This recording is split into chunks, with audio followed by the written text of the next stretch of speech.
The video game industry moves fast, but we move faster. This is the Turbo Button Show with Darien and Jacob.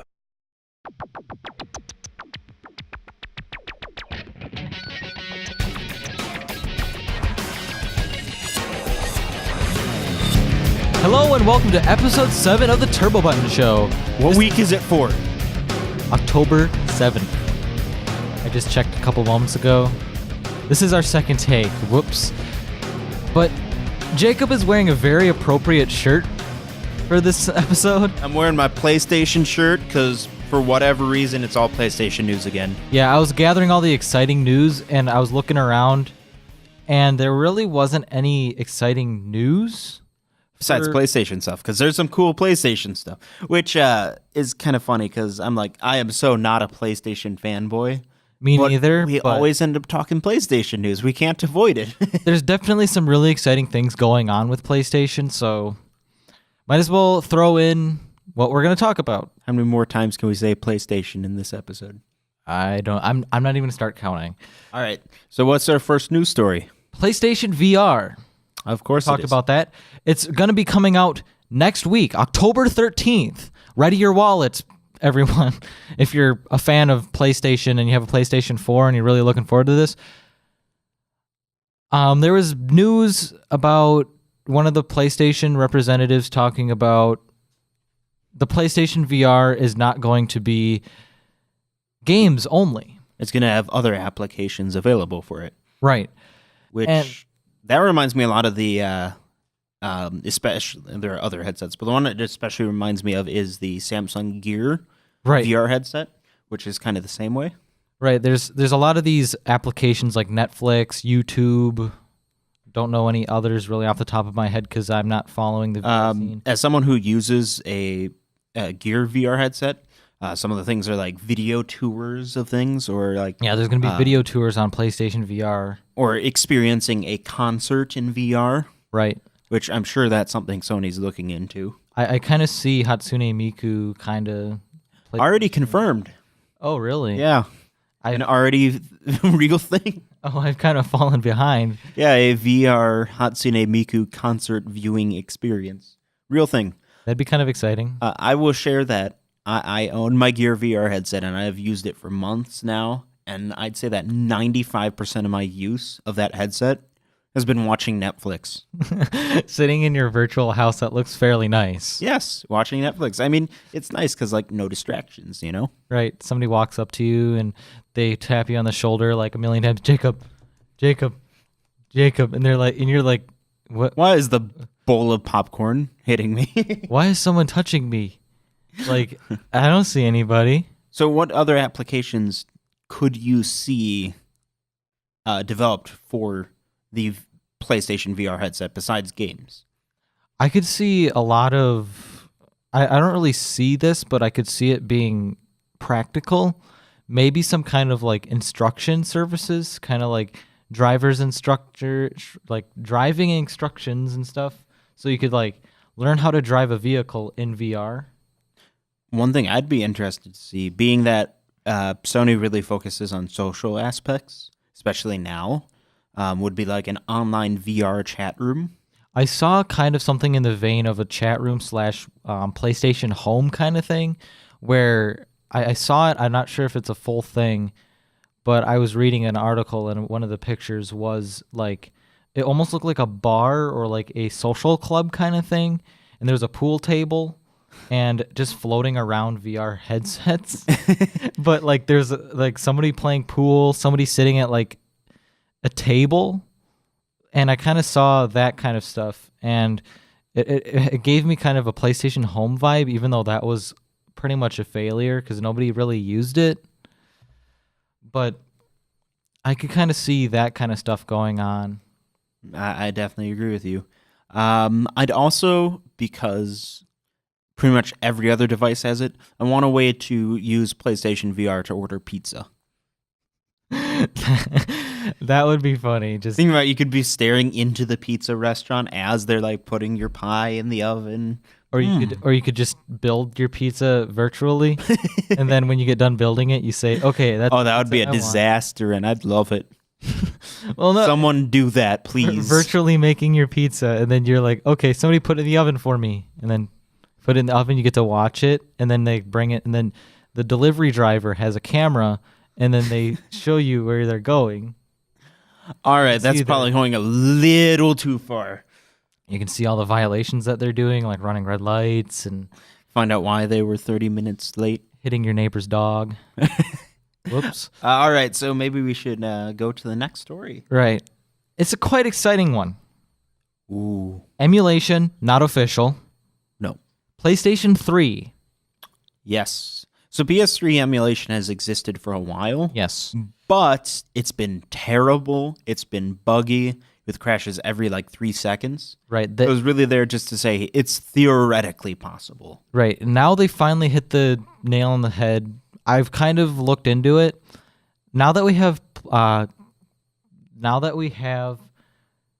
CPUs that can definitely handle many cores or emulate the octa-core cell architecture of the PlayStation 3, which has always been the reason why PS3 emulation has sucked, because it uses a totally different architecture, which makes it, as we thought, it made it near impossible to emulate, but we're now finding out that's not the case. And the thing that kind of worries me about the emulation with PlayStation 3 is some of the games actually do core checks, and it looks for each core, but if the emulator is built not looking through this loophole, it'll definitely make emulation really difficult, because the only game that I've really seen people test out is Dead Space Extraction, which I believe that was a Wii title that they ported to PS3, so it already probably doesn't need that much power as is.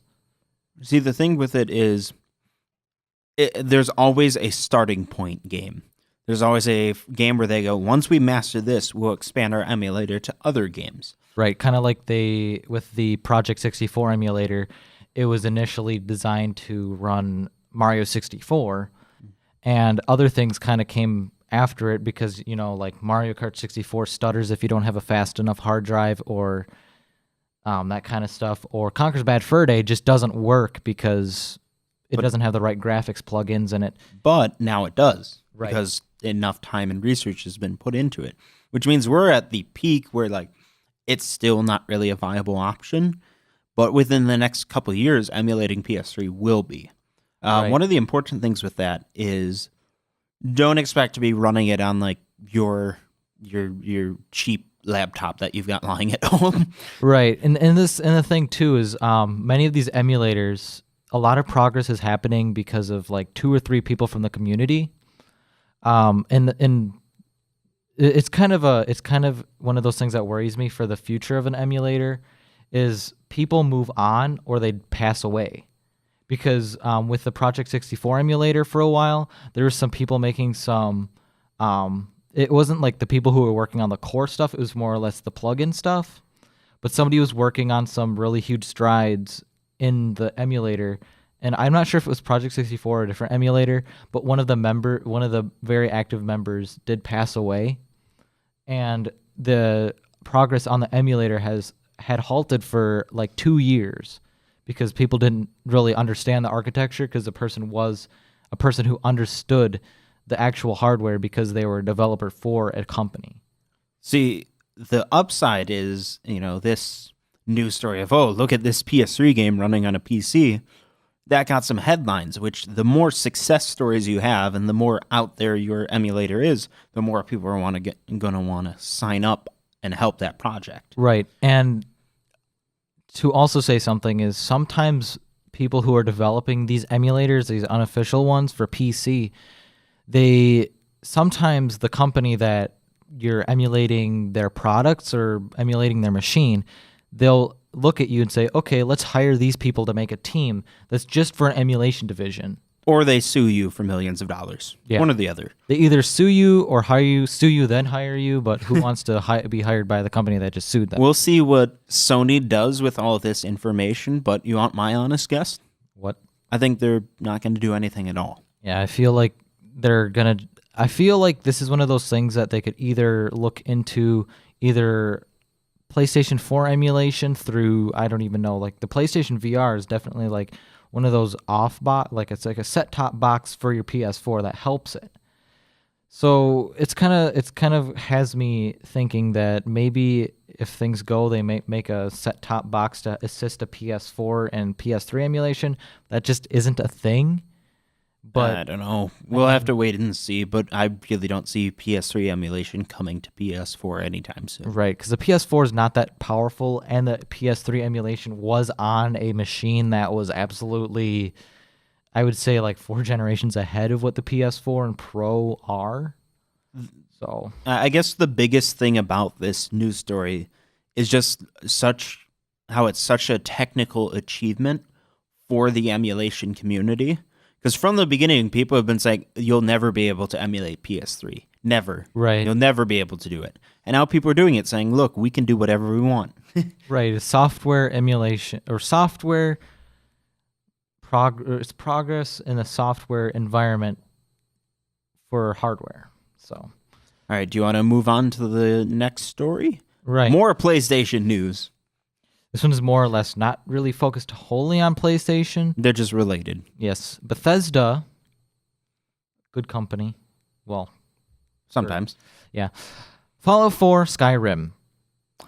Mod support on PS4. It had mod support on the Xbox One and PC, obviously. PC, but PlayStation has been very, I don't know what to call it. They've been very protective of their environment, saying, okay, cross-platform play just got authorized for Xbox One, PC, and PS4.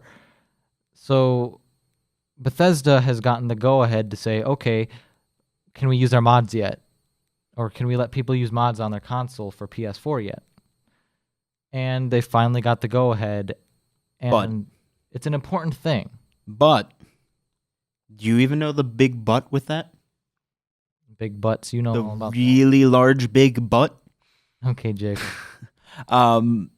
Bethesda has stated that there will be one limitation to modding Fallout 4 and the new version of Skyrim. They will not be able to use outside assets. Oh, so it's kind of in the vein of like a GTA Online.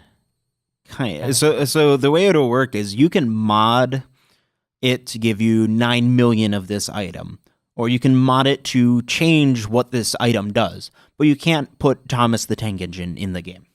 Aw, man.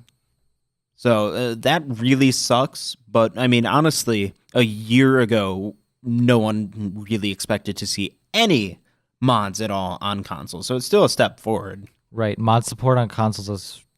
it's not really an important thing, but it shows there's more of a confidence in the platforms.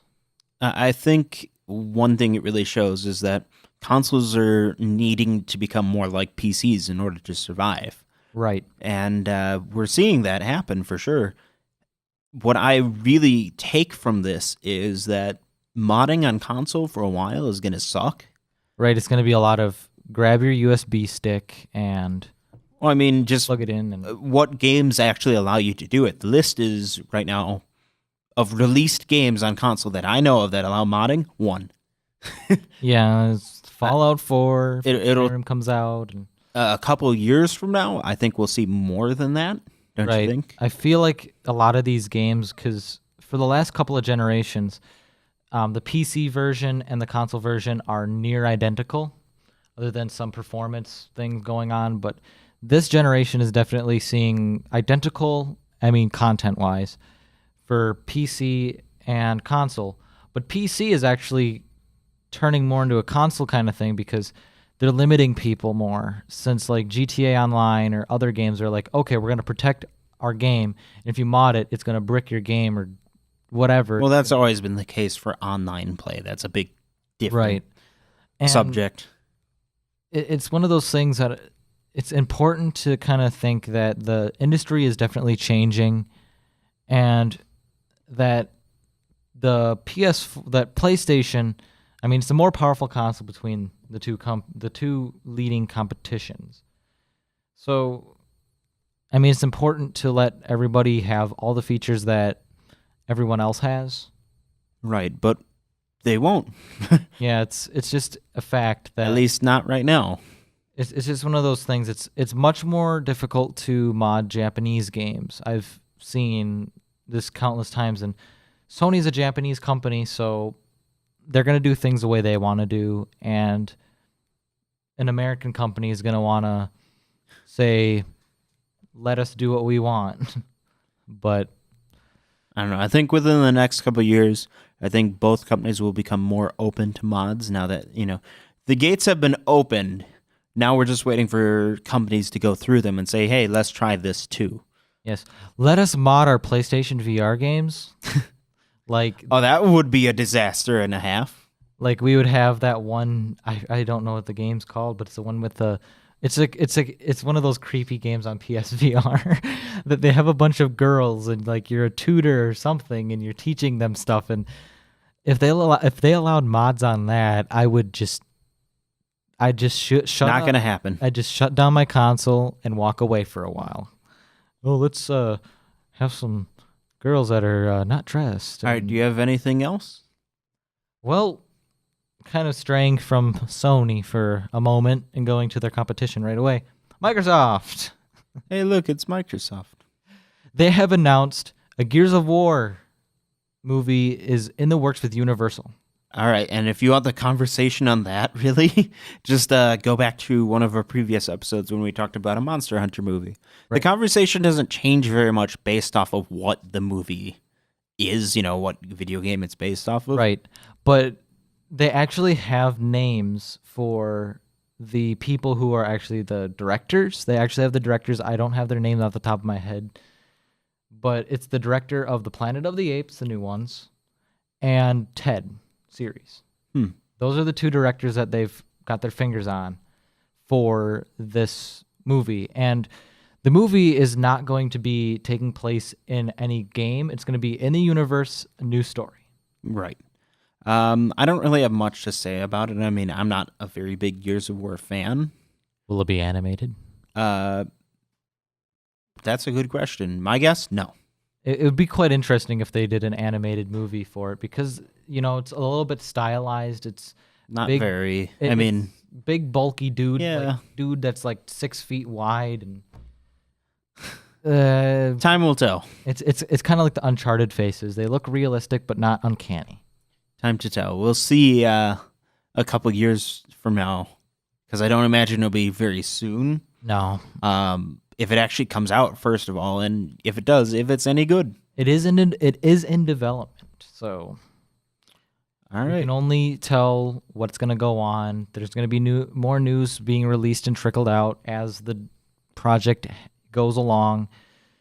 But I mean, we're seeing a large shift in these studios letting their IPs be made in movie form, which is a little bit worrisome because first, it's going to make people so they don't have to work with the interactive medium.